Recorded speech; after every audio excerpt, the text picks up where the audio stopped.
नमस्कार साथियों, स्वागत है आप सभी का मेरे YouTube चैनल श्री एकेडमी पर। आज हम मध्य प्रदेश का एक और प्रैक्टिस सेट लेकर आपके साथ हैं। तो आइए हम शुरू करते हैं हमारा आज का मध्य प्रदेश सामान्य ज्ञान प्रैक्टिस सेट। हमारा आज का पहला क्वेश्चन है, विश्व की पहली टाइगर सफारी प्रदेश के किस जिले में स्थापित की गई। विश्व की जो पहली टाइगर सफारी है वो मध्य प्रदेश के किस जिले में स्थापित की गई है। ऑप्शन है रीवा, सतना, पन्ना या फिर मंडला। तो बताइए आप लोग इसका राइट आंसर क्या होगा साथियों।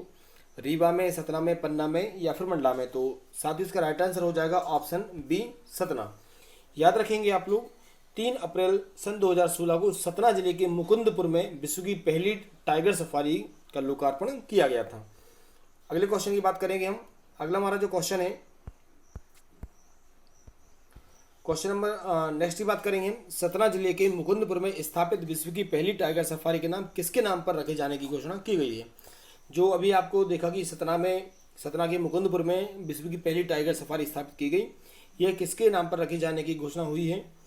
तो आपको बताना है बीर सिंह बुदेला, ठाकुर रणमत सिंह या फिर महाराजा मार्तंग सिंह या फिर राजा छत्रसाल।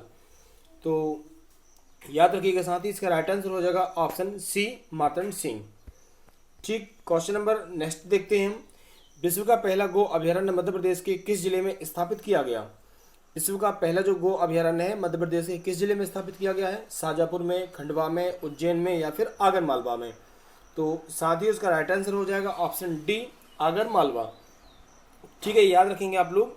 तो जो सुसनेर क्षेत्र है वहाँ का सालरिया ग्राम है, वहाँ पे वर्ल्ड का पहला कामधेनु गो अभयारण्य स्थापित किया जा रहा है।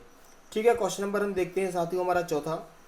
मध्य प्रदेश में कुल कितने राष्ट्रीय उद्यान हैं। आपको बताना साथियों कि राष्ट्रीय उद्यान कहाँ हैं। ठीक है, तो राष्ट्रीय उद्यान आपको ध्यान रखना कि संख्या में कितने हैं, 9 हैं, 10 हैं, 11 हैं या फिर 12 हैं। तो अच्छे से याद रखिएगा कि मध्य प्रदेश में जो कुल राष्ट्रीय उद्यान है उनकी संख्या है 11। ऑप्शन सी यहाँ पे इसका सही आंसर है साथियों। ठीक है, तो संख्या है 11, जो कि आपको मालूम होगा कि कान्हा किसली है, बांधवगढ़ है, माधव राष्ट्रीय उद्यान है, पन्ना है, संजय है, पेंच राष्ट्रीय उद्यान है, सतपुड़ा राष्ट्रीय उद्यान है, वन विहार है, फासिल है। ठीक है साथियों, ये सब आपको याद रखना है। क्वेश्चन नंबर 5 देखेंगे हम। मध्य प्रदेश का भाई एकमात्र राष्ट्रीय उद्यान कौन सा है जहाँ पर ब्रेडरी प्रजाति का बारहसिंगा पाया जाता है। ठीक है, याद रखिएगा आपको कौन सा ब्रेडरी जाति का बारहसिंगा पाया जाता है। सतपुड़ा में, बांधवगढ़ में, कान्हा किसली में या फिर उपरोक्त में से कोई नहीं। तो याद रखिएगा साथ ही इसका राइट आंसर हो जाएगा ऑप्शन सी, कान्हा किसली। ठीक है, तो ब्रेडी जाति का जो बारहसिंगा है वो कहाँ पाया जाता है, कान्हा किसली में पाया जाएगा। आप इसको बहुत अच्छे से याद रखेंगे। कान्हा किसली कहाँ है, मंडला जिले में है। यहाँ पे शेर है, चीतल है, नीलगाय, बहुत सारे प्रकार के जानवर पाए जाते हैं और यहाँ पे ब्रेडी जाति का बारहसिंगा भी पाया जाता है, जो प्रदेश के एकमात्र इसी राष्ट्रीय उद्यान में है। बात करेंगे साथियों नेक्स्ट क्वेश्चन की। हमारा अगला क्वेश्चन है, निम्नलिखित में से किस जिले में काले हिरण कृष्ण मृग के आवास के लिए प्रदेश का पहला कंजर्वेशन रिजर्व स्थापित किया गया है। बहुत ज़्यादा इंपॉर्टेंट क्वेश्चन है साथियों, आपको इसको बहुत ज़्यादा अच्छे से याद रखना है कि किस जिले में काले हिरण कृष्ण मृग के आवास के लिए प्रदेश का पहला कंजर्वेशन रिजर्व स्थापित किया गया है। सीहोर में, छिंदवाड़ा में, शिवपुरी में या फिर शाजापुर में। तो साथियों आपको याद रखना है, इसका राइट आंसर हो जाएगा ऑप्शन डी, शाजापुर। ठीक है, इसे 25 हेक्टेयर में शुरू किया है, आपको ये बहुत अच्छे से याद रखना है। नेक्स्ट क्वेश्चन है, पार्क इंटरप्रिटेशन योजना कहाँ लागू की गई है। ठीक है, पार्क इंटरप्रिटेशन योजना कहाँ लागू की गई है। कान्हा किसली में, पेंच में, फासिल में या फिर सतपुड़ा में। तो साथियों याद रखिएगा इसका राइट आंसर है ऑप्शन ए, कान्हा किसली राष्ट्रीय उद्यान। पार्क इंटरप्रिटेशन योजना लागू की गई है कहाँ पे साथियों, कान्हा किसली राष्ट्रीय उद्यान में। आपको साथ में ध्यान रखना है कि जो कान्हा किसली राष्ट्रीय उद्यान में अमेरिका की नेशनल पार्क सर्विस है उसके सहयोग से पार्क इंटरप्रिटेशन योजना लागू की गई है। अगले क्वेश्चन की बात करेंगे, प्रदेश का प्रथम जीवाश्म राष्ट्रीय उद्यान कहाँ पर है। बहुत ज़्यादा महत्वपूर्ण क्वेश्चन है, कई बार आ चुका है एग्जाम में। तो उमरिया में है, डिंडोरी में है, शिवपुरी में है या फिर उपरोक्त में से कोई नहीं। तो याद रखिएगा साथियों, प्रदेश का जो प्रथम जीवाश्म राष्ट्रीय उद्यान है यह डिंडोरी में है। ऑप्शन बी इसका सही आंसर हो जाएगा। ठीक है, तो भारत के आपको याद रखना है कि जो 4 जीवाश्म राष्ट्रीय उद्यानों में से एक मध्य प्रदेश के डिंडोरी में है, इसे 1968 में स्थापित किया गया है और यहाँ पर जो है डिंडोरी में भूतल जीवाश्म रखे जाते हैं। क्वेश्चन नंबर 9, टाइगर राज्य किसे घोषित किया गया है। आप सभी को मालूम है राजस्थान, मध्य प्रदेश, उत्तर प्रदेश और जम्मू कश्मीर। तो इसका राइट आंसर हो जाएगा साथियों ऑप्शन बी, मध्य प्रदेश। ध्यान रखिए कर्नाटक और मध्य प्रदेश में कंपटीशन चलता रहता है, लेकिन वर्तमान में अगर हम देखें तो मध्य प्रदेश हमारा टाइगर स्टेट का दर्जा प्राप्त है। क्वेश्चन नंबर 10 की बात करेंगे, मगर तथा घड़ियालों का संरक्षण कहाँ किया जा रहा है। बहुत ज़्यादा महत्वपूर्ण क्वेश्चन है, कई बार एग्जाम में आ चुका है, ध्यान रखिएगा आप लोग। मगर तथा घड़ियालों का संरक्षण कहाँ किया जा रहा है। नर्मदा और ताप्ती नदी, महानदी और ताप्ती नदी, बेनगंगा और पेंच नदी, चंबल और सोन नदी। तो साथियों इसका राइट आंसर हो जाएगा चंबल और सोन नदी, ऑप्शन डी इसका सही है। ठीक है साथियों, आपको याद रखना है। तो जो मध्य प्रदेश में मगर और घड़ियालों का संरक्षण है वो चंबल और सोन, इसके साथ याद रखना केन अभ्यारण्य में भी होता है। ठीक, क्वेश्चन नंबर 11 की बात करेंगे, मध्य प्रदेश का कौन सा क्षेत्र सफेद शेरों के लिए विख्यात है, प्रख्यात है। आप ठीक है, तो मालवा का क्षेत्र है, बघेलखंड है, बुंदेलखंड है। तो इसका राइट आंसर हो जाएगा साथियों बघेलखंड, ऑप्शन वी।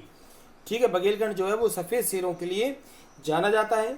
मध्य प्रदेश का जो बघेलखंड है इसके अंतर्गत शहडोल, सीधी, उमरिया, डिंडोरी जिले आते हैं, ये भी आपको अच्छे से याद रखना है। और इसी पठार में उमरिया जिले में जो बांधवगढ़ राष्ट्रीय उद्यान है जो कि सफेद शेरों के लिए बहुत ज़्यादा प्रसिद्ध है। ठीक, क्वेश्चन नंबर 12 की बात करेंगे, प्रोजेक्ट टाइगर के अंतर्गत कौन सा राष्ट्रीय उद्यान शामिल नहीं है। बहुत ज़्यादा महत्वपूर्ण क्वेश्चन है। पन्ना राष्ट्रीय उद्यान, पेंच राष्ट्रीय उद्यान, या फिर बांधवगढ़ राष्ट्रीय उद्यान, या फिर माधव राष्ट्रीय उद्यान। तो बताएंगे साथियों आप लोग इनमें से कौन सा राष्ट्रीय उद्यान में शामिल नहीं है। तो इसका राइट आंसर हो जाएगा माधव राष्ट्रीय उद्यान।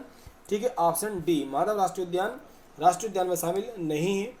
ठीक है, जो प्रोजेक्ट टाइगर योजना है यह बाघों के संरक्षण की लागू की गई है और 1974 में कान्हा-किसली में सबसे पहले इसको लागू किया गया था। क्वेश्चन नंबर 13 की बात करेंगे, टाइगर प्रोजेक्ट योजना सबसे पहले मध्य प्रदेश के किस राष्ट्रीय उद्यान में लागू हुई। तो अभी मैंने जस्ट आपको बोल दिया क्वेश्चन।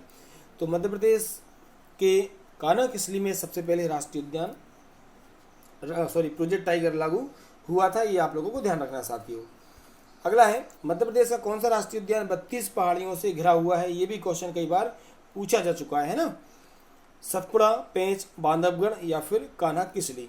तो इसका साथियों राइट आंसर हो जाएगा ऑप्शन सी हो जाएगा, बांधवगढ़ जो है वो 32 पहाड़ियों से घिरा हुआ है। आप लोगों को बहुत अच्छे से याद रखना है। अब बांधवगढ़ राष्ट्रीय उद्यान की अगर बात करेंगे तो मध्य प्रदेश का जो बांधवगढ़ राष्ट्रीय उद्यान है 1968 में स्थापित किया गया था। यह उमरिया जिले में है और ये जो राष्ट्रीय उद्यान है ये 32 पहाड़ियों से घिरा हुआ है। क्वेश्चन नंबर 15 की बात करेंगे हम। क्वेश्चन नंबर 15 हमारा है, मध्य प्रदेश का कौन सा उद्यान देश में सर्वाधिक शेरों का घनत्व रखने वाला राष्ट्रीय उद्यान है। तो बताएंगे आप लोग, बांधवगढ़ राष्ट्रीय उद्यान है, माधव राष्ट्रीय उद्यान है, कान्हा-किसली राष्ट्रीय उद्यान है, या फिर उपरोक्त में से कोई नहीं। तो जो अभी आपको मैं बता रहा था साथियों कि बांधवगढ़ राष्ट्रीय उद्यान सर्वाधिक शेरों का घनत्व रखने वाला राष्ट्रीय उद्यान है। इसका राइट आंसर हो जाएगा साथियों ऑप्शन ए। अब आपको यहाँ से अच्छे से याद रखना है कि बांधवगढ़ राष्ट्रीय उद्यान जो है सर्वाधिक शेरों का घनत्व रखने वाला राष्ट्रीय उद्यान है।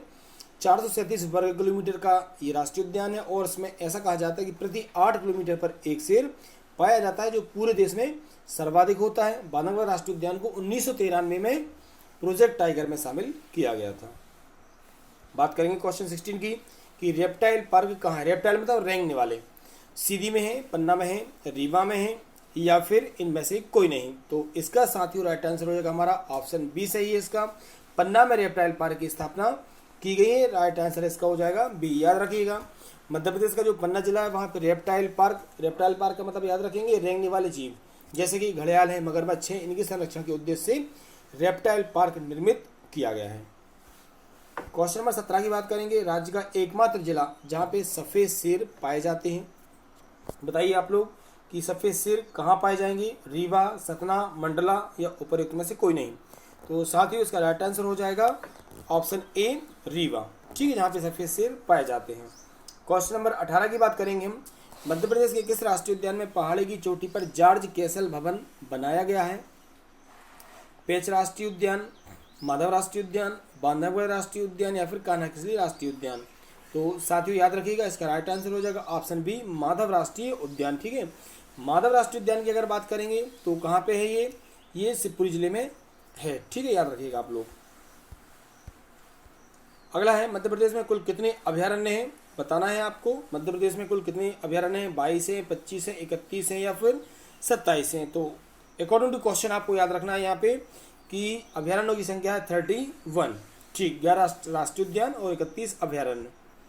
क्वेश्चन नंबर 20 की बात करेंगे। मध्य प्रदेश में सोन चिड़िया का संरक्षण किस अभयारण्य में किया जा रहा है?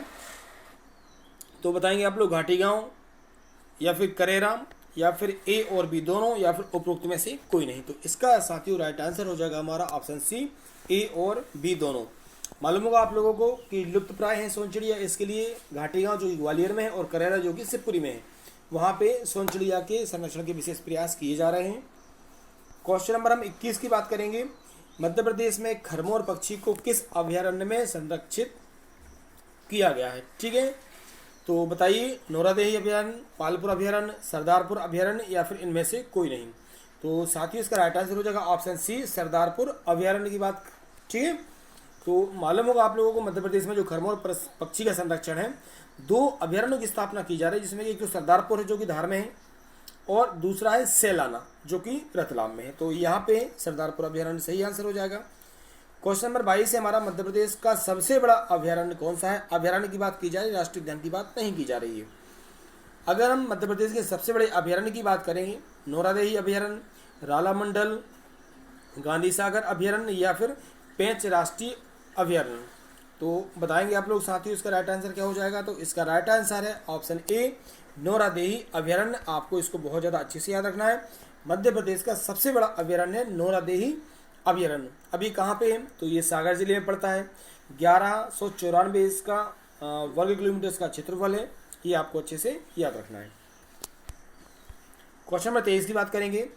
निम्न में से मध्य प्रदेश का सबसे छोटा अभयारण्य कौन सा है? रालामंडल है, सैलाना है, ओरछा है या फिर कौन सा है? कट्टीवाड़ा है। तो बताइए आप लोग सबसे छोटा कौन सा है? सबसे बड़ा तो हम लोगों ने पढ़ लिया कि नौरादेही है। तो सबसे छोटे की बात करेंगे तो सबसे छोटा रालामंडल, ऑप्शन ए इसका सही है साथियों। रालामंडल की अगर बात करेंगे हम, तो जो रालामंडल है वो कहाँ पड़ेगा बताएं आप लोग। ठीक है, इसको आपको अच्छे से याद रखना है कि रालामंडल की अगर हम बात करेंगे तो ये इंदौर में पड़ता है। क्वेश्चन नंबर 24 है हमारा साथियों, मध्य प्रदेश का कौन सा अभयारण्य जंगली भैंसा के लिए राष्ट्रीय उद्यान हेतु प्रस्तावित है? पन्ना है, सिंगोटी है, नौरादेही या फिर बगदीरा है। तो इसका राइट आंसर साथियों ऑप्शन ए, पन्ना। और हम हमारे आज के लास्ट क्वेश्चन की बात करेंगे। मध्य प्रदेश के किस अभयारण्य में बब्बर शेरों को स्थानांतरण करने की योजना है? ठीक है, आईएमपी क्वेश्चन है साथियों। रातापानी, पालपुर, ओरछा या फिर उपरोक्त में से कोई नहीं। तो इसका आंसर है साथियों पालपुर अभयारण्य। पालपुर अभयारण्य जो कि श्योपुर में है, इसमें गुजरात के गिर उद्यान से एशियाई शेरों को स्थानांतरित करने की योजना लागू है। उम्मीद करता हूँ साथियों आपको ये प्रैक्टिस सेट अच्छा लगा होगा। अगर आपको प्रैक्टिस सेट अच्छा लगता है तो आप लोग लाइक कमेंट जरूर कीजिए। जिन साथियों ने मेरे चैनल को सब्सक्राइब नहीं किया वो चैनल को सब्सक्राइब जरूर करें। ठीक है, थैंक यू।